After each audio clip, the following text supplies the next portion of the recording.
Pauwi nga kami galing Bicol ay dito na kami sa tinatawag na Bitukan ng Manok dumaan. Hindi kasi kami dito dumaan ng papunta kaya para naman ma-experience namin. At higit na mas malapit daw dito ang daan kesa dun sa old road. Ganyan ang itsura niya kaya siya tinawag na Bitukan ng Manok.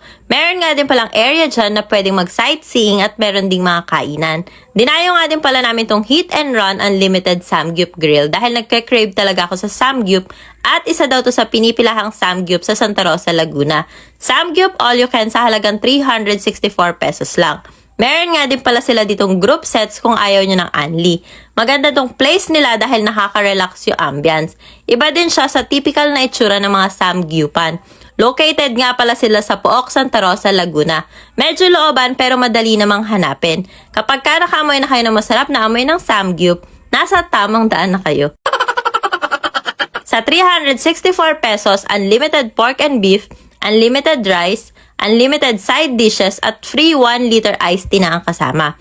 Plus 50 pesos para sa unli iced tea at plus 50 din para sa unlimited cheese. Nagsimula na nga kaming magluto dahil natatakam na talaga ako. Isa talaga tong Samgyup sa pinaglihan ko. Nung first trimester, parang kahit magmayat-maya ng Samgyup, okay na okay sa akin, hindi ako magsasawa. Sa Samgyup, ang kinakain ko lang talaga ay yung meat, cheese, rice, at lettuce.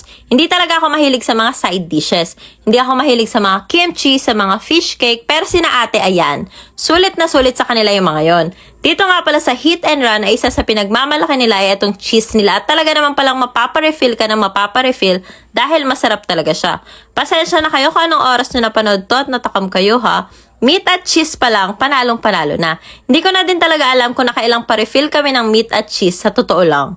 Sulit na sulit talaga sa amin yung presyo niya dahil mabubusog ka talaga ng bongga.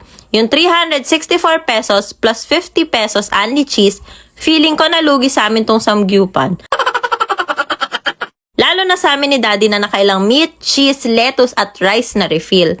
Food is life talaga kami ni Daddy kahit na magjowa pa lang kami. Talagang napakahilig namin kumain at malakas talaga kaming kumain. Kung siguro nagsimula ako mag-vlog noon, baka nasa food vlogging ako. Charot. Hindi ko na nga pala alam kung ilang klase ng meat ang meron sila dito.